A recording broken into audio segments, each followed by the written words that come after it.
Welcome to BICOM's weekly podcast. I'm BICOM CEO James Sorene. Today we have a kind of two-part episode. Later on in the podcast, I'll be talking to Alastair Burt, MP, former Foreign Office Minister for Middle East issues, and Dr. Toby Greene about what's been happening with Iran, looking like it's going to be breaking the terms of the Iran nuclear deal and what the options are for the UK and European powers vis-a-vis what's going on with the US and Iran. But before that, I'm very pleased to be joined by Calev Ben-Dor and Richard Pater from Jerusalem. Hello, gentlemen. Hi, good afternoon. Hi, James. We're going to be talking a little bit, first of all, about the election campaign. And this is a very strange Israeli election campaign. It seems to be moving in fits and starts. Not much is going on. And then all of a sudden we see a burst of activity. Just to remind our listeners, this is Israel's second election this year. It will take place on the 17th of September because Bibi Netanyahu said he won the election. He drew with seats with the Blue and White Party, but then it turned out he lost the election because he wasn't actually able to pull together a government coalition. And a big part of that was Avigdor Lieberman's decision not to join his government for various reasons. And I think we'll start off just by talking about the latest polls. And we've discussed the polls for many, many months for the first election this year, and always with a very health warning to all our listeners that they have a high margin of error, that they are an early indication of the way people will vote. But what they're telling us right now is something really interesting. And I wanted to discuss that with you both, which is that for the first time,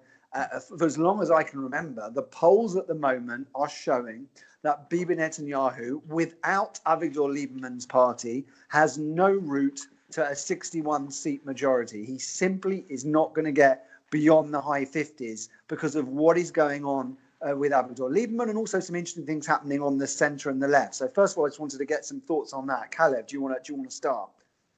Yes, I think the health warning is very much in order, and I'd say something else. That there was a very large poll in inverted commas that took place in April. It had 4 million participants rather than the normal 500, and we know what the results were. And I think any discussion needs to be based on how people voted in April and to take things from there. So there have been some changes. Kulanu have joined with Likud. Ehud Barak has entered the fray, but I think more or less this is what the Israeli public think. Now, a smaller voter turnout could affect that, or a larger voter turnout in some sectors, in the Arab sector, that would affect certain things. But more or less, we're looking at what we saw in April plus minus. And as you said, the really interesting thing is that without Lieberman, Netanyahu is currently really struggling to get 61. At the same time, Gantz is nowhere near 61 either, which seems to suggest, again, with a huge health warning, that as things stand, the most likely scenario seems to be what Lieberman wants, which is a national unity government of Likud and Blue and White and Yisrael Beitenu. The problem for Netanyahu with that is that Blue and White are going to have consistently said they're refusing to sit with someone under kind of criminal investigation. So whichever way you look, it doesn't really look great for Netanyahu. But there've been dozens of headlines written about how things are turning bad for Netanyahu, and every time he seems to pull a rabbit out of the hat. But just a quick question there. Maybe, Richard, you want to come in on this one, which is it something that maybe is formulating as a theory, which is that if we get to a situation where we have a very similar result to April and Avigdor Lieberman is the tiebreaker, is there a point where the Likud turn around to Bibi Netanyahu and say, you were a winner and you were a fantastic winner for us, but you didn't win in April and you haven't won again, and it's time to say goodbye? I mean, is that in any way a potential scenario? I find that very hard to conceive that's realistic. We've said before, and I think it states as it remains true, that the Likud historically have been very loath to reject their leader. I mean, they've only had 4 leaders in their whole history. We'll talk in a minute probably about the Labour leadership as a comparison. But the Likud show no propensity to get rid of themselves as a leader. What is interesting is perhaps other parties on the right, and you're starting to see this in some of the right-wing media, are saying, that we shouldn't be relying on Netanyahu, because he is not he cannot be the guarantor of a right-wing political agenda as he has in the past. So that's an interesting move. So is that going to lead to a sort of large amalgamation of some of these small right-wing parties, and could that potentially score quite highly in the election? It's theoretically possible. I mean, I think generally speaking, again, this might be kind of counterintuitive for a UK audience, but for large parts of Israel, although the Likud is clearly a right-wing party, people see it as part of the centre right and not part of the extremists, and that's kind of the distinction between Likud's popularity and other right-wing satellite parties, which are kind of clearly far more recognisable as part of either the settler camp or the religious right wing. What's also difficult to extrapolate from the support of the Likud of how much is that of the party and how much is that an endorsement of Netanyahu's personal leadership. I remember, James, you and I sat with Yair Lapid shortly after the elections, and he was kind of, I think, very refreshingly honest to us that it's very difficult for any opposition to win in Israel when the economy is doing so well, and relatively speaking, the security situation is good as well. And I think that's kind of away from these kind of high convoluted theories. The bottom line is that Netanyahu still holds the trust of large swathes of the public. Mm. I just want to reflect a little bit about the entry into the race of Ehud Barak, and I think there's two things maybe just to mention is number one, that the polling at the moment is unclear what happens with him. Does he win 4 or 6 seats, or does he win no seats at all? And we'll know more as the weeks go on. But one thing is clear, is that he's doing something that not many people did in the last election. Is he's actually really mounting a very, very vociferous campaign against Netanyahu, potentially landing blows because of their previous relationship that didn't end well. Secondly, he's actually coming up with some quite interesting policy proposals. And one I wanted to just reflect on was that this week he said maybe the route to the entire argument over conscription of ultra-Orthodox men into the army is actually not for them to go into the army, but for them as well as Arab citizens to perform a kind of civil national service, and for that to be their route into their contributions kind of to the country and to help them get into the workforce. I mean, what did we think of that idea, and has that never been proposed before? And if not, why not? And if so, why did it never actually get adopted? Well, I think it's classic Barak, who's kind of known for his innovative thinking and creative ideas. The main reason why it's never been proposed before is because it runs against the very ethos of the country, that it should be a people's army and it should be service for everyone. And by going from some form of national civilian service, it's a cop out and a de jure recognition that this is not the army of the people. I mean, why should you can imagine the predictable response will be of the rest of Israelis is, well, I want my children to serve in civilian service as well. Why should my child serve in the military whilst yours is going just to a national service? On the other side, there is an inherent logic to it, because part of the main problem is the question is, what does the army really need in terms of manpower? And the problem with the existing legislation is that when they get the deferral, this is the ultra-Orthodox who go and study in the religious seminaries and the yeshivot, when they get their deferral from the army, it means that they can't enter the workplace either. That's why they're stuck in this trap of going to the learning and not really benefiting the economy either. So Barak's idea has some logic to it, although it has some inherent flaws as well.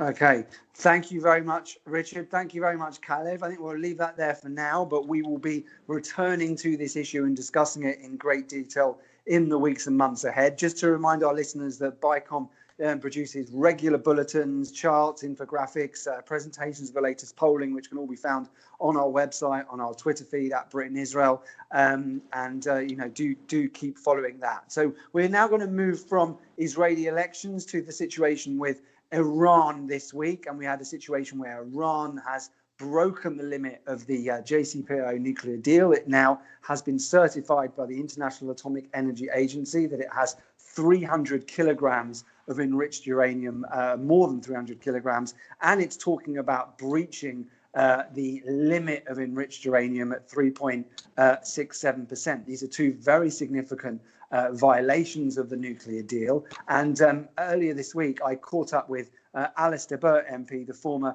Middle East minister, to get his views on what Britain should be doing and what we can do to try and protect the nuclear agreement.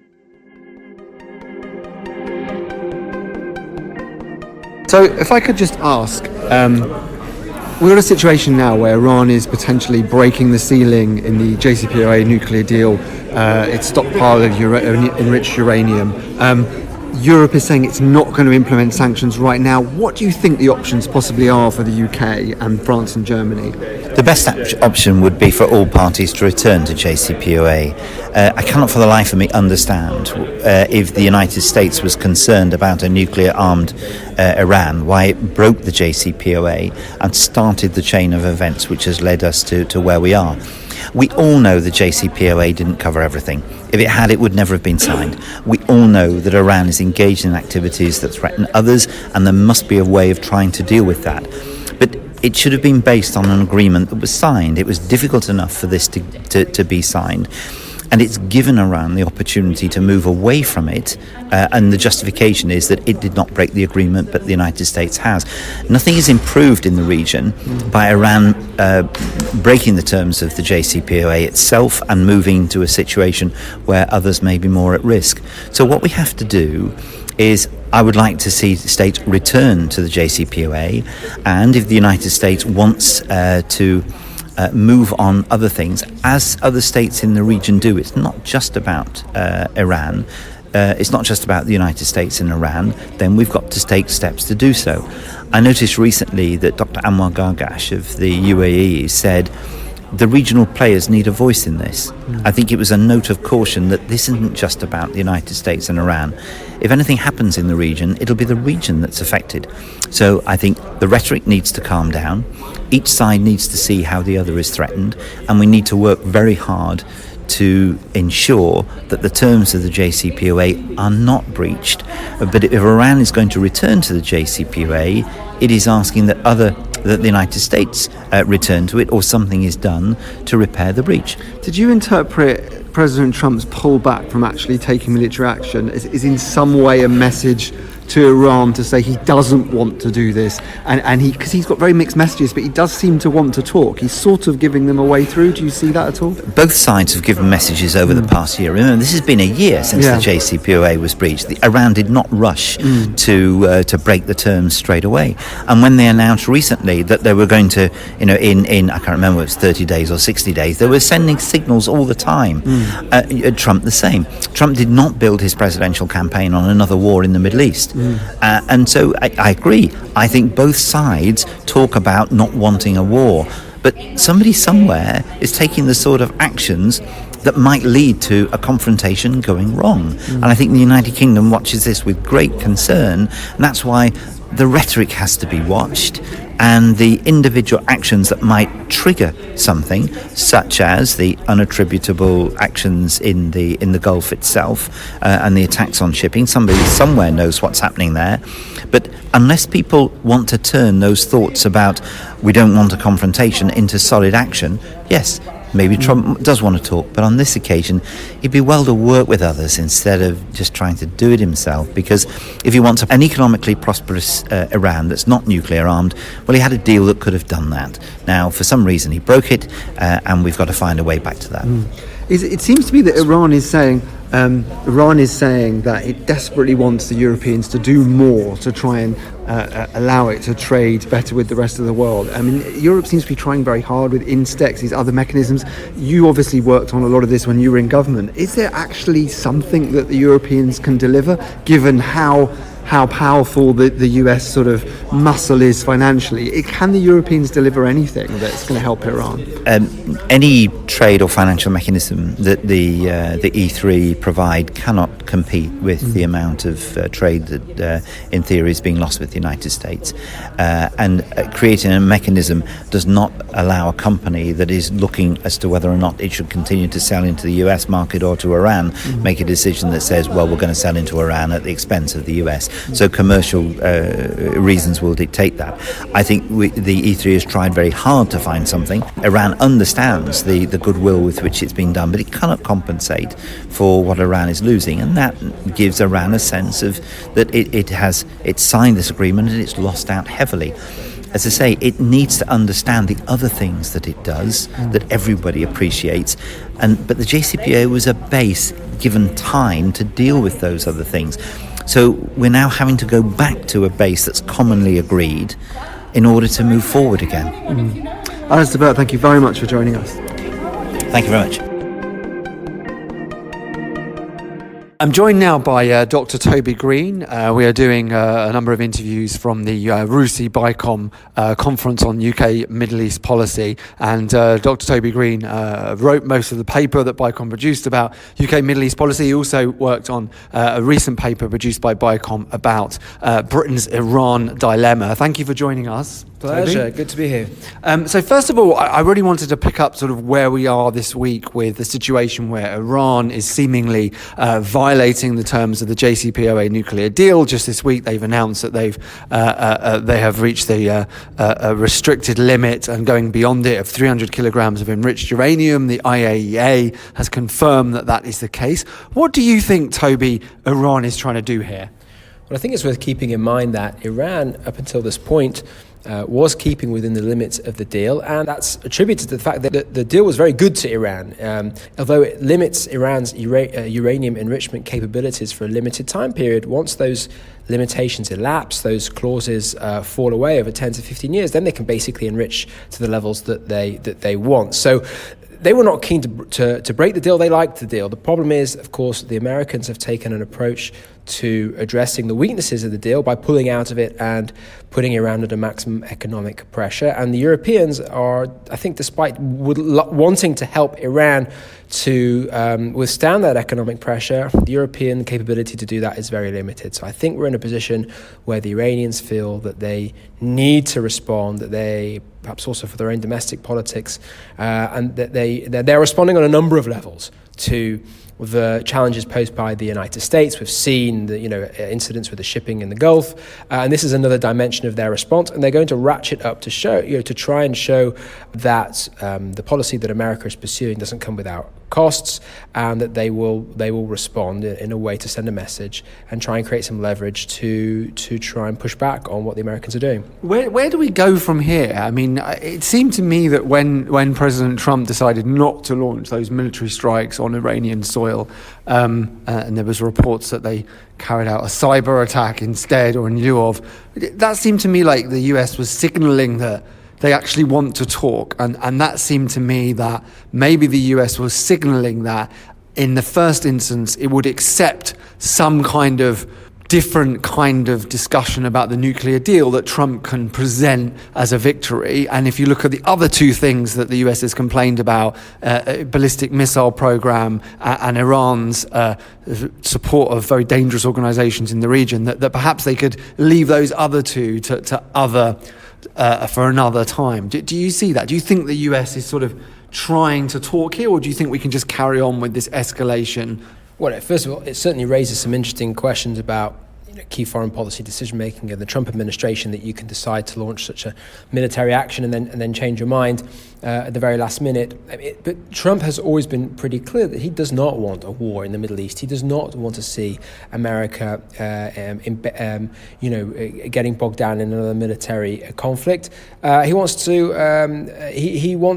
rip up the legacy of his predecessor Obama, which is the deal which he hates. That's always what he's said. Now, of course, he's much more hawkish. National Security Advisor has been much more open about his desire for regime change. But to be fair, Trump's rhetoric is in a different direction. It's a horrible deal, as he says, but it's the deal that it seems to be his focal point. He doesn't even seem that concerned about pushing back on Iran's regional policies. He's dead keen to pull US troops out of Syria. He's been announced that policy on numerous occasions, and then been rowed back apparently by other elements of his administration. So I think from Trump's perspective, if he could produce something that even looks like a result, it looks like he's did what he promised and ripped up or renegotiated the Iran nuclear deal, then that would be a win from his perspective. I don't think that will. It doesn't fully address the concerns of other senior officials in his administration or other actors in the region. But the problem right now is, how do you even get from where we are right now to a meaningful negotiation, given the levels of tension? Is there something going on behind the scenes? Is there a back channel evolving that we can't see? Well, we don't know. But there needs to be some kind of a shift of gears that gets us from this acute crisis to turning American policy into a meaningful negotiating position.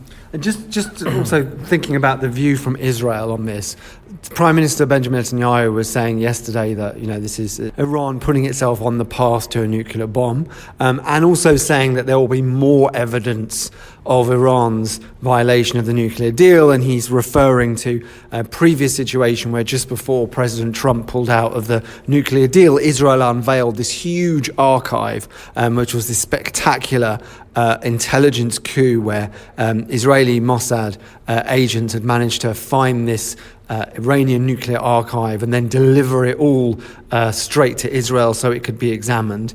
Do you think we might see a repeat of something like that? And what do you think the Israeli security establishment is thinking right now about where things are going?